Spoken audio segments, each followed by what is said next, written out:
पुरुषे नमस्तेस्तु भूशय्या भिरत प्रभो मद्गृहम धनधान्यादि समृद्धम कुरु सर्वदा. वास्तुपुरुषाचा मंत्र आहे. रोज तुम्ही 10 वेळा जरी म्हणला तरी घरातली एनर्जीला पॉझिटिव्हिटी सुरू होते. त्यामुळे वास्तू कन्सल्टन्सी, वास्तू बॅलन्सिंग, ऑल एलिमेंट करेक्ट आणि तत्वांचा एक बॅलन्स जर तुम्ही सांभाळला तर मित्रांनो सगळ्या गोष्टी छान होतात. नक्की सर, माझ्या मनात अजून पैसे आणि वास्तू असल्यावर खूप प्रश्न आहेत, पण वेळ झाली एका ब्रेकची. महाराष्ट्र कॉलिंग मध्ये घेते एक छोटासा ब्रेक.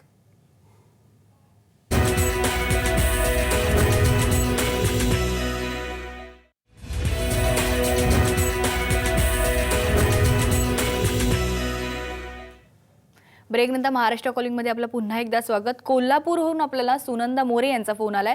सर त्यांच्या घरी वास्तू व्हिजिटसाठी गेले होते, आपण त्यांच्याकडनंच त्यांचा अनुभव जाणून घेऊया. सुनंदा, आपला अनुभव आमच्याशी जरा शेअर करा. नमस्कार, बोला बोला. हा, नमस्कार सर. नमस्कार मॅडम. नमस्कार. मी टिळवणीतून मोरे बोलते. बोला बोला. हा, मी दररोज मकरंद सरांचा रेडिओवर कार्यक्रम ऐकते, तसेच महिन्यातून एकदा टीव्हीवर पण कार्यक्रम बघते. तेव्हा मी ठरवलं, जेव्हा आपली वास्तू उभी करणार तेव्हा सरांच्या मार्गदर्शनाने सरांना व्हिजिटला बोलवूनच वास्तू उभी करायची. मग मे मध्ये पहिल्यांदा आम्हाला बोर मारायची होती, कारण मेच्या उन्हाळ्यातला हा शेवटचा महिना असतोय, त्यामुळे बोर तेव्हाच मारायची म्हणून ठरवलं. मग सरांना बोलवून घेतलं व्हिजिटसाठी. सरांनी आम्हाला ईशान्य दिशेला बोर घेण्यास सांगितले. मग तिथं आमच्या शेजारी 4 बोर मारले, पण बोरला कुणाच्याच पाणी लागलेलं नाही. आणि सर येऊन आमच्या बोरला 60 फुटावर पाणी लागलं. ते पहिला अनुभव आम्हाला. दुसरा अनुभव, जागेचा थोडा प्रॉब्लेम होता. सर येऊन गेल्यानंतर ऑगस्ट महिन्याच्या शेवटच्या आठवड्यात, म्हणजे 28 ऑगस्टला आम्ही भूमिपूजन केलं आणि त्या जागेचा प्रॉब्लेम पण सॉल्व्ह झाला. आमची जागा होती तशी आम्हाला पाहिजे तशी मिळाली. आणि तिसरा अनुभव असा की नोटाच्या चलनात आणि ह्याच्या आपलं वाळूचा प्रॉब्लेम येत होता, पण आमच्या ह्याच्यात फक्त 4च दिवस काम बंद पडलं आणि आहे तसं आमचं कामकाज इतकं जोरात सुरू आहे. आता या महिन्याभरात आमची वास्तू 1300 स्क्वेअर फूटची असून पूर्ण होणार आहे 1 महिन्यातच. किती महिने झाले सांगा आता टोटल बांधकाम सुरू होऊन? 28 ऑगस्टला. बरोबर. बांधकाम 28 ऑगस्टला मी बांधकाम सुरू केलं. करेक्ट. इतकं जोरात आमचं बांधकाम सुरू आहे. नक्कीच अभिनंदन. आता 1 महिन्यात आमचं सगळं पूर्ण बांधकाम होईल. करेक्ट. शुभेच्छा. सांगितले सगळे नियम चालू ठेवा. सर हॅलो, आणखीन सांगायचंय. बोला. इथून पुढचे पण असे अनुभव आम्हाला, आता बांधकाम आमचं पूर्ण झाले तर वास्तू उभी केल्यानंतर तिथे गेल्यानंतर राहायला चांगलेच अनुभव इथून पुढे पण येणार आम्हाला. येस, असं वाटतंय मला. आतापर्यंत तर मला अनुभव आहे, राहायला गेल्यानंतर तर चांगलेच अनुभव येत असतील. नक्की नक्की. त्यामुळे ज्यांना वास्तू उभी करायची असेल तर माझं मत असं आहे की सरांना बोलवून व्हिजिटला घ्या आणि त्यांच्या मार्गदर्शनाखाली वास्तू उभी करावी तुम्ही. नक्कीच. धन्यवाद. धन्यवाद. शुभेच्छा सुंदरताई. लक्षात घ्या, इट्स अ रिअल फॅक्ट. आजही तुम्ही जाऊन बघू शकता की आजूबाजूला 4ही ठिकाणी पाणी नाही. बोरिंग इथेच, म्हणजे तिथल्या लोकांना इकडे पाणी नाहीच लागू शकणार कधी. उन्हाळ्याचा कालावधी. एक पॉईंट दाखवला, त्या पॉईंट ठिकाणी म्हटलं बोरिंग घ्यायची. शुभ नक्षत्र पंचांगात दिवस बघायचा, तो दिवस काढून त्या दिवशी बोरिंग मारलं. पाणी किती लागलं त्यांनी सांगितलं. तेव्हा कोणतीही जादू कोणी करू शकत नाही. नियम पाळले की ट्रॅफिक पोलीस पकडत नाही. हे जसं आहे तसे मी नियम सांगतो, बाकी वेगळे काही नाहीत. एकदा तुम्ही नियमानुसार गेला की मग तुम्हाला सगळं सोपं होतं.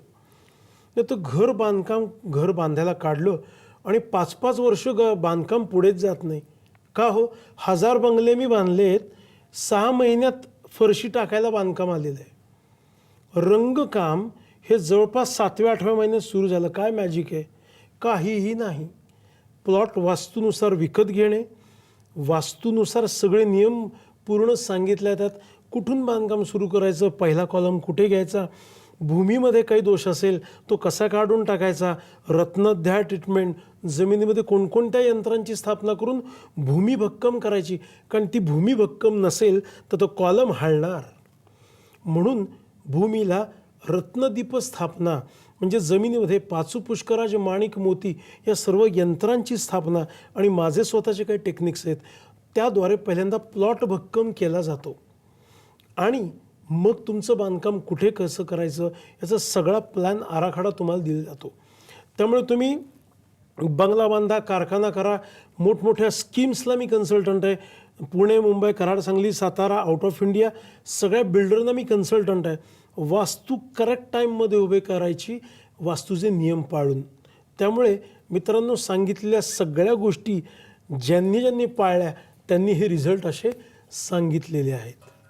नक्की सर, मला एक प्रश्न विचारायचा आहे. घरातली समृद्धी हवी असेल तर आपण घरातला देवघर कुठच्या दिशेला ठेवायचं हे खूप महत्त्वाचं असतं. करेक्ट. मग त्या दिशेला आपण ठेवतो, तिथून काय इफेक्ट होतो का त्याचा, आणि घरातला देवघर नेमका कसा असावा? येस, खूप चांगला प्रश्न विचारला आहेस आणि मी नेहमी हा प्रश्न वास्तू विजिटला गेल्यानंतर फेस करतो की घराचा एंट्रन्स कुठे आहे, देवघर कुठे आहे, बेडरूम कुठे आणि किचन कुठे, या 4 महत्त्वाचे की पॉईंट्स तुमच्या आयुष्यातले आहेत.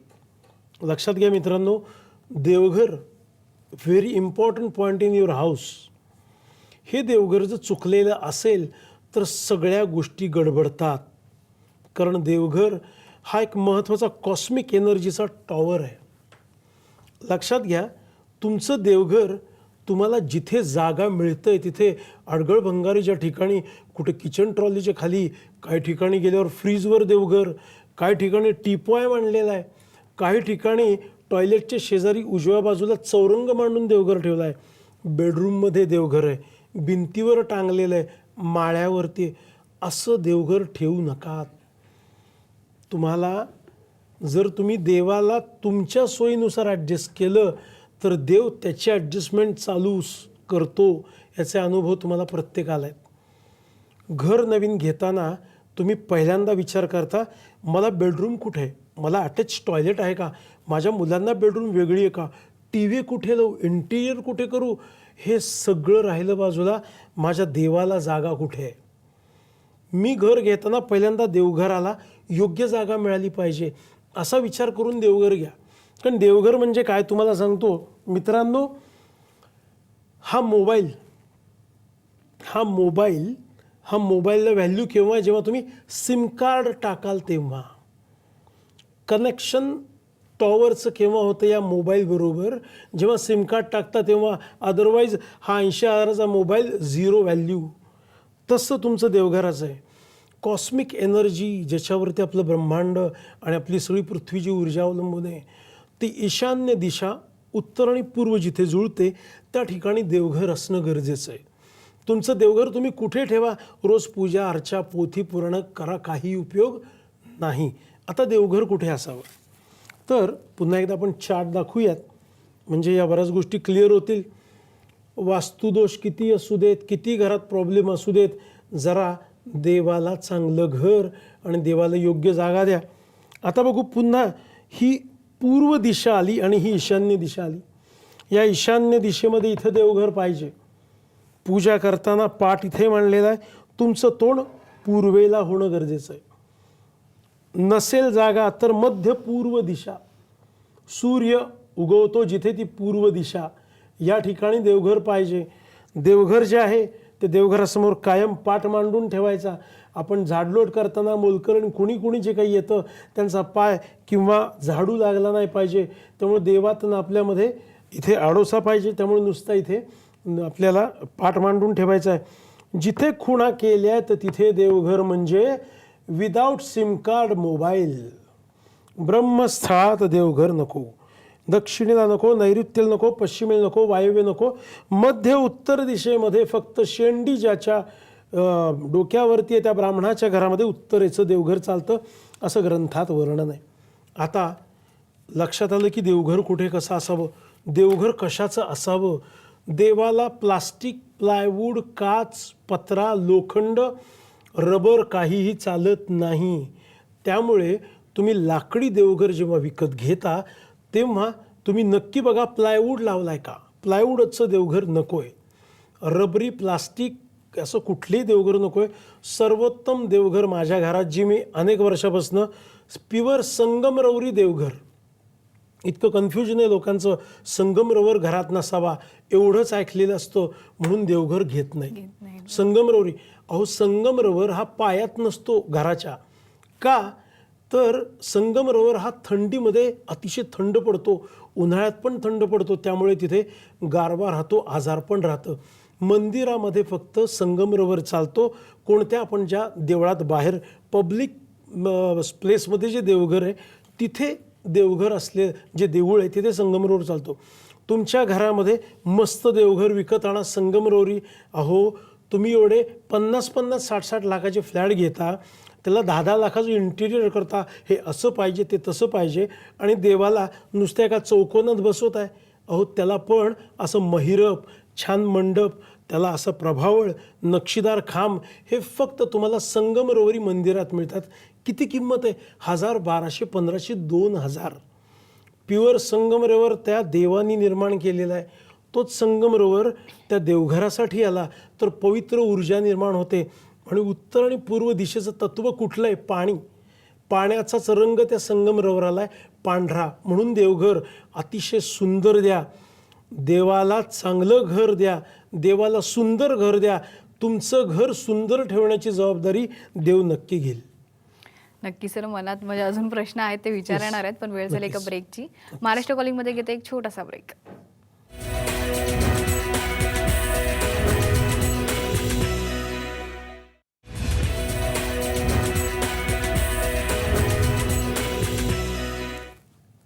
ब्रेकनंतर महाराष्ट्र कॉलिंगमध्ये आपलं पुन्हा एकदा स्वागत. सर मला परत प्रश्न विचारायचे. आपला विषय आहे पैसा आणि वास्तुशास्त्र. हो. तर मला असं विचारायचं, पैसा टिकून ठेवण्यासाठी घरात तिजोरी नेमकी कुठे असावी, तसंच आपल्याला मला हे विचारायचं घरात रंग कोणते असावेत, आणि मेन सर्वात तिसरं असं मला विचारायचं की झोपण्याची दिशा ती पण एक महत्त्वाची ठरते. तर ह्याच्यावर आम्हाला मार्गदर्शन. हो.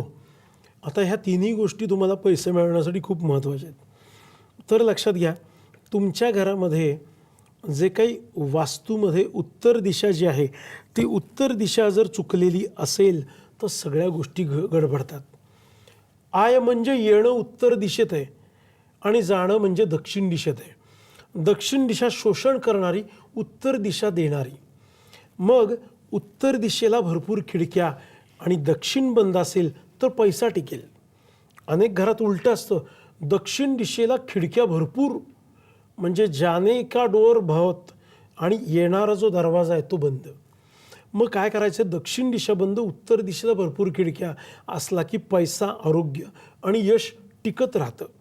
म्हणून तुम्ही काय करा, तुमची तिजोरी दक्षिण, नैऋत्य, पश्चिम, आग्नेय दिशा किंवा मध्य दक्षिणेला ठेवू शकता. आता तुमची जी तिजोरी ती उत्तरेला तोंड केली पाहिजे. म्हणजे तुम्ही उघडताना नाही, दरवाजा उघडताना उत्तरेला तोंड केलं पाहिजे. तिजोरीमध्ये म्हणजे पैसे ठेवा. तिजोरी म्हणजे आपण सोनारांकडे, सराफांकडे बघतो अशी तिजोरीची गरज नाही आहे.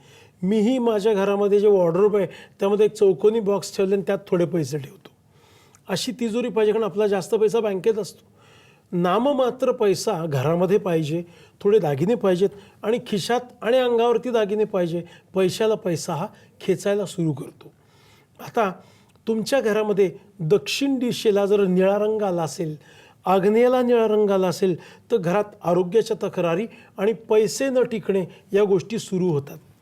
त्यामुळे आता काय करायचं आहे, दक्षिण दिशेमध्ये कुठल्याही गोष्टी असतील, निळ्या रंगाची बादली असेल, निळ्या रंगाचा कुठली छत्री अडकवली असेल किंवा निळ्या रंगाचं कुठे काही तुम्ही एखादं भांडं ठेवलं असेल ते शिफ्ट करा. तत्त्व समजून घ्या. आग्नेयाला अग्नी म्हणजे लाल रंग, उत्तरेला पाणी म्हणजे निळा, काळा आणि पांढरा रंग. मग उत्तरेचं तत्त्व अग्नीला चालत नाही आणि अग्नीचं तत्त्व उत्तरेला चालत नाही. हा फॉर्म्युला तुम्ही लक्षात घ्या. आजच घरात बदल करा. अनेक घरामध्ये नुसते उत्तर ईशान्य दिशेमधले ठेवलेले सिलेंडर, इन्व्हर्टर काढून देखील सुखसमृद्धी मिळालेले रिझल्ट सुरू झालेले आहेत. लक्षात घ्या, तुम्हाला आता पैसा मिळवायचा आहे तर एक्झॅक्ट ईशान्य दिशेला तुम्ही रोपं, हिरव्या कुंड्या ठेवल्या असतील काढून ठेवा. तुळस डायरेक्ट ईशान्य दिशेला ठेवली असेल थोडीशी शिफ्ट करून ठेवा. ईशान्य दिशा म्हणजे वास्तुपुरुषाचं मस्तक आहे. त्या ईशान्य दिशेमध्ये आपल्याला भरपूर वजन ठेवायचं नाही आहे. ईशान्य दिशेला बाल्कनी आली आहे, उत्तरेला बाल्कनी आली आहे, भरपूर लाल लाल कुंड्या ठेवल्यात तिथे. लाल कलरच्या कुंड्या म्हणजे काय आलं ईशान्य दिशेला पाणी, त्या ठिकाणी लाल कलरची कुंडी म्हणजे अग्नितत्व तुम्ही ठेवलेत. त्या कुंड्या कमी करा, नाहीतर त्या कुंड्यांना पांढरा किंवा स्काय ब्लू कलर देऊन टाका. भरपूर असे काही तिथे अडगळ भंगार वजन भरून ठेवू नका. अग्नेय दिशा अग्नितत्वाची वाढ होऊ देऊ नका. किचन त्या ठिकाणी महत्त्वाचं आहे. उत्तर दिशेमध्ये जर किचन आलं, उत्तरेला सेप्टिक टँक आली, उत्तर दिशेमध्ये जर टॉयलेट आलं तर दोष वाढतो. त्यासाठी वास्तू विजिट करून आपल्याला हे बघायचं आहे. आता त्याचबरोबर रंगांचा जो महत्त्व आहे, तू विचारलंस की रंग कसा असावा. यामध्ये लक्षात घ्या, तुम्ही तुमचं घर जेव्हा नवीन घेता तेव्हा घरात गेल्यानंतर प्रसन्न वाटलं पाहिजे.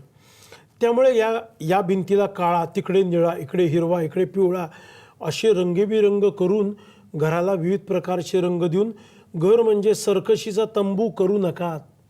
कुठल्याही इंटिरियर पर्सननी सांगितलं सांगा, माझ्या घरात मला शांतता पाहिजे. स्वच्छ छान सुंदर white, off white, cream colour असे रंग घराला द्या. नाहीतर भिंती इकडं वेगळी तिकडं वेगळं काय होतं, अक्षरशः म्हणजे गेल्यानंतर एनर्जी स्टेबल राहत नाही, मग मन अस्थिर होतं, घरात प्रॉब्लेम सुरू होतात. त्यामुळे नक्की प्रयत्न करा की जेवढ्या तुमच्या घरामध्ये अडगळ भंगार कमी ठेवाल तेवढी नक्की करा. घरामध्ये रंगरंगोटी नक्की करा. देवपूजा रोज होणं गरजेचं आहे. उत्तर दिशेमध्ये पाणी ठेवा. हिरवा लाईट पिस्ता कलर हा तुम्ही नॉर्थ वॉलला नक्की देऊ शकता. आग्नेय दिशेमध्ये पाणी कुठे येऊ देऊ नका. जी तुमची नैऋत्य दिशा आहे त्या नैऋत्य दिशेला खूप मोठमोठी झाडं नका ठेवू. त्या नैऋत्य दिशेमध्ये मालकाच्या झोपण्याची जागा, तिजोरी ही सर्वात महत्त्वाची. आणि तुझा एक प्रश्न की कुठे पाय करून झोपावे, लक्षात घ्या. पुन्हा पाणी आणि पाय हा फॉर्म्युला मी तुम्हाला सांगतोय. ज्या दिशेला पाणी आहे तिथे तुमचा पाय पाहिजे. पश्चिम वरुण दिशा, उत्तर दिशा पाणी कुबेर दिशा, तिथे तुमचे पाय पाहिजेत. आणि अग्नी कुठे आहे, पूर्व दिशा. कसं काय,